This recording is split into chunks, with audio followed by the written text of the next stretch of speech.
kencang. Shalom. Shalom. Puji Tuhan, saudara yang dikasih Tuhan, kita berjumpa kembali pada pagi hari ini. Ya. Saya percaya bahwa hari ini merupakan hari sukacita tersendiri bagi kita. Saya percaya bahwa hari ini merupakan hari berkat dan kemenangan buat kita. Amen. Karena kalau bukan Tuhan yang mengawal, kalau bukan Tuhan yang menjaga, kalau bukan Tuhan yang pimpin, maka kita tidak akan mungkin bisa bertemu sampai hari ini. Amin. Dan jika kita bisa berjumpa, maka saya percaya kita boleh melewati tantangan hidup dan kita menjadi pemenang hari ini. Amin. Baik saudara yang dikasih Tuhan, kita buka Alkitab kita dalam 1 Samuel pasal yang ke-7. 1 Samuel pasal yang ke-7, kita baca dari ayat yang kedua hingga ayatnya yang ke-14. 1 Samuel pasal 7, kita baca dari ayat yang kedua hingga ayatnya yang ke-14. Saya sudah semua berdiri. Kita akan baca bersama-sama mulai dari ayat 2 hingga ayatnya yang ke-14. Dengan judul di atas, orang Filistin terpukul kalah dekat Mispa. 1, 2, 3. Sejak saat Daud itu tinggal di Kiriat Yearim, berlalulah waktu yang cukup lama, yakni 20 tahun, dan seluruh kaum Israel mengeluh kepada Tuhan. Lalu berkatalah Samuel kepada seluruh kaum Israel demikian, jika kamu berbalik kepada Tuhan dengan segenap hati, maka jauhkanlah para Allah asing dan para Asyur dari tengah-tengahmu, dan tunjukkan hatimu kepada Tuhan, dan beribadahlah padanya, maka Ia akan melepaskan kamu dari tangan orang Filistin. Kemudian orang-orang Israel menjauhkan para Baal dan para Asytoret, dan beribadah hanya kepada Tuhan. Lalu berkatalah Samuel, kumpulkanlah segenap orang Israel ke Mispa, maka aku akan berdoa untuk kamu kepada Tuhan. Setelah berkumpul di Mispa, mereka menimba air dan mencurahkannya di hadapan Tuhan. Mereka juga berpuasa pada hari itu dan berkata di sana, kami telah berdosa kepada Tuhan. Dan Samuel menghakimi orang Israel di Mispa. Ketika didengar orang Filistin bahwa orang Israel telah berkumpul di Mispa, majulah raja-raja kota-kota Filistin menerangi orang Israel. Serta didengar orang Israel demikian, maka ketakutanlah mereka terhadap orang Filistin. Lalu kata orang Israel kepada Samuel, janganlah berhenti berseru kami kepada Tuhan Allah kita, supaya Ia menyelamatkan kami dari tangan orang Filistin itu. Sesudah itu Samuel mengambil seekor anak domba yang menyusu, lalu mempersembahkan seluruhnya kepada Tuhan sebagai korban bakaran. Dan ketika Samuel berseru kepada Tuhan bagi orang Israel, maka Tuhan menjawab dia. Sedang Samuel mempersembahkan korban bakaran itu, majulah orang Filistin berperang melawan orang Israel. Tetapi pada hari itu Tuhan membentur dengan bunyi yang hebat di atas orang Filistin dan mengacaukan mereka, sehingga mereka terpukul kalah oleh orang Israel. Keluarlah orang-orang Israel dari Mispa, mengejar orang Filistin itu dan memukul mereka kalah sampai bibir Betkar. Kemudian Samuel mengambil sebuah batu dan mendirikannya atas Mispa dan di sana. Ia menamainya Ebenezer. Katanya, sampai di sini Tuhan menolong kita. Demikianlah orang Filistin itu ditundukkan dan tidak lagi memasuki daerah Israel. Tangan Tuhan melawan orang Filistin seumur hidup Samuel. Dan kota-kota yang diambil oleh Filistin daripada Israel kembali pula kepada Israel, mulai dari Ekron sampai Gath, dan orang Israel merebut daerah sekitarnya dari tangan orang Filistin. Antara orang Israel dan orang Amori ada damai. Puji Tuhan, silakan dulu. Haleluya. Haleluya. Ini merupakan satu pengalaman kehidupan yang dialami oleh bangsa Israel pada zaman Nabi Samuel. Sebelum Nabi Samuel memerintah sebagai hakim pada zaman itu, bangsa Israel tertekan oleh orang Filistin. Alkitab berkata bahwa 20 tahun mereka teraniaya, 20 tahun mereka tertekan, 20 tahun mereka mengalami derah, 20 tahun mengalami siksaan dari orang Filistin. Dan selama 20 tahun juga mereka menghadapi situasi dan kondisi yang tidak mengenakan.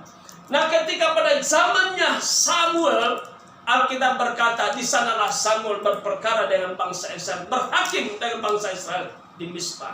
Nah, saya memberikan tema khotbah saya pada pagi hari ini, menjadi perantara antara umat Tuhan dengan Tuhan. Tuhan sementara mencari seorang perantara. Tuhan sementara mencari anak muda yang siap untuk menjadi perantara antara umat Tuhan dengan Sang Pencipta, yaitu Tuhan kita Yesus Kristus.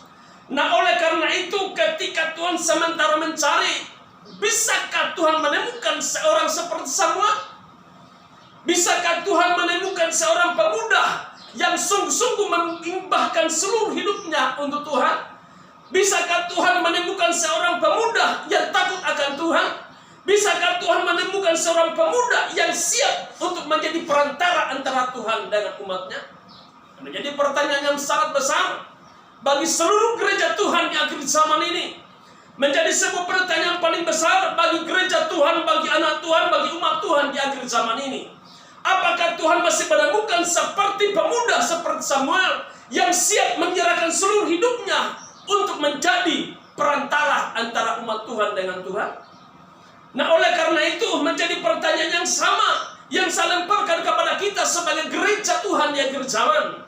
Pertanyaan yang sama saya sampaikan kepada setiap pemuda yang akan terjadi hari ini.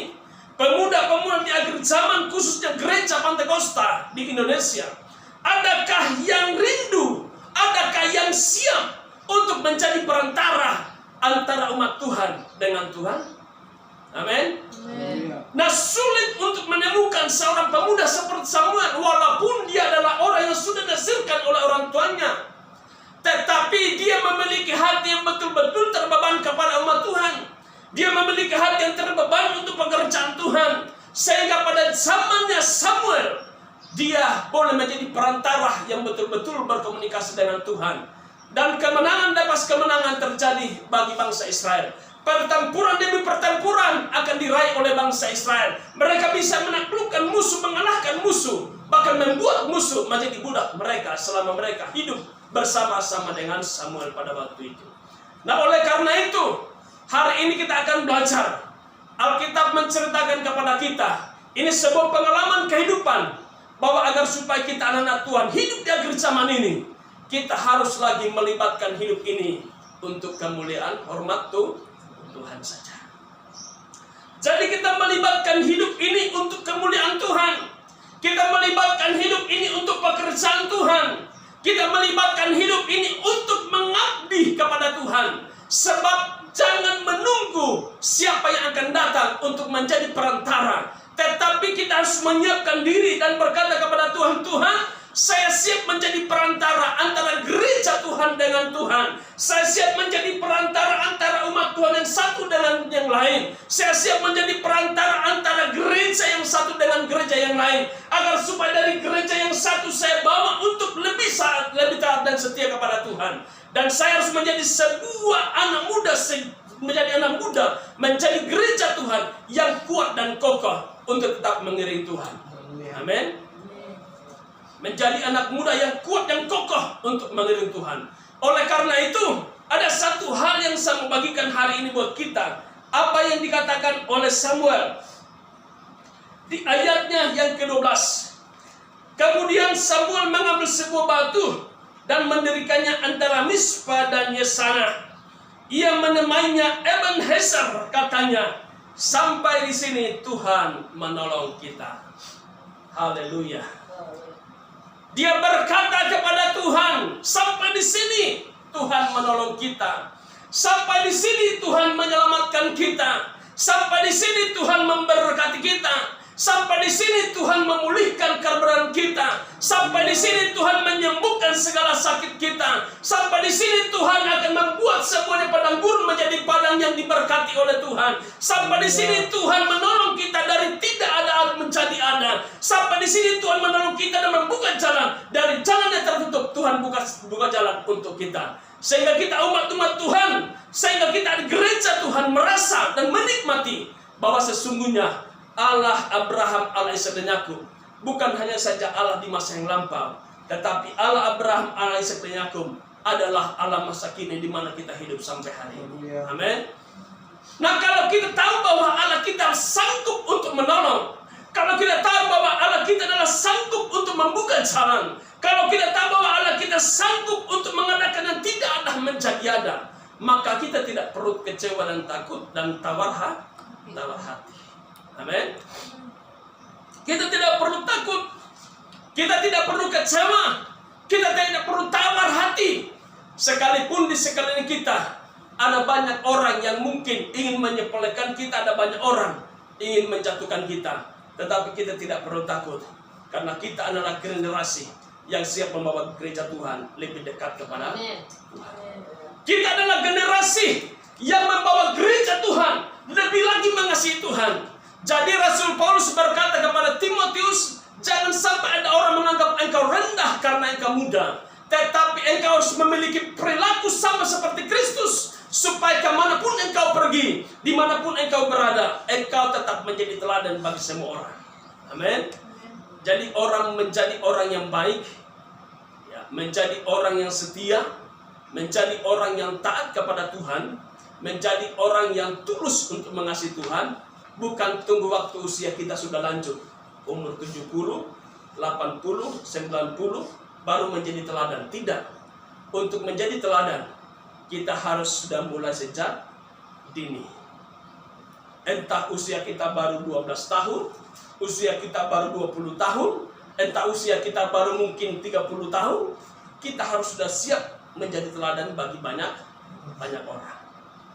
Ada sebuah tuntutan, ya, bahwa kita adalah generasi yang harus berkenan kepada Tuhan. Ada sebuah tuntutan, kita harus menjadi sebuah generasi yang bisa membawa mujizat dari surga ke bumi. Ada sebuah tuntutan, kita harus menjadi sebuah generasi, bukan hanya saja generasi yang kuat, yang rajin beribadah, tetapi kita menjadi generasi yang berkenan kepada Tuhan. Amin. Nah, untuk menjadi generasi seperti ini tidaklah mudah. Ada ribuan generasi di zamannya Samuel pada waktu itu, tetapi hanya satu yang dipakai oleh Tuhan, yaitu Samuel. Ada banyak pemuda pada zaman itu, tetapi hanya satu yang dipakai oleh Tuhan. Ada banyak dan ribuan pemuda pada waktu itu, tetapi hanya satu pilihan Tuhan, yaitu Samuel. Hanya satu yang dipilih oleh Tuhan, yaitu Samuel. Nah, kita dalam posisi yang mana? Apakah kita termasuk pilihan Tuhan, ataukah kita hanya sebatas menjadi pemuda yang gereja Tuhan hanya sekedar datang beribadah dan bersekutu baru selesai? Tidak. Kita harus menjadi gereja Tuhan, anak Tuhan, umat Tuhan yang betul-betul ada di dalam pilihan Tuhan. Amin. Bilang kiri kanan, mungkin kau yang dipilih Tuhan. Haleluya. Jadi tidak boleh kita berkata, Tuhan, mungkin belum waktunya saya melayani. Kita tidak boleh berkata, Tuhan, mungkin belum saatnya. Usia saya baru 15 tahun. Usia saya baru 20 tahun. Mungkin 24 tahun ke depan saya baru boleh melayani Tuhan. Jika itu sudah ada dalam penetapan Tuhan bahwa engkau harus dipanggil untuk menjadi perantara antara umat Tuhan dengan Tuhan, maka kita tidak bisa menolak dan kita tidak bisa lari. Karena kalau kita menolak dan kita lari, maka kita akan menjadi seperti Yunus. Amin. Kita lari, menolak, maka kita akan menjadi seperti Yunus. Nah, jangan dulu seperti Yunus, ditelan ikan dulu baru mau bertobat. Jangan dulu ditelan ikan dulu baru mau bertobat dan berkata sama Tuhan, Tuhan saya siap. Tidak. Tetapi kita sebagai gereja Tuhan, kita harus respon dan berkata, Tuhan, daripada saya dibuang di gua singa dulu, lebih baik saya menyerahkan hidup saya untuk hormat kemuliaan Tuhan. Amin. Daripada saya dilempar di lautan dulu dimakan ikan paus, lebih baik saya harus menyerahkan diri untuk mengasihi Tuhan.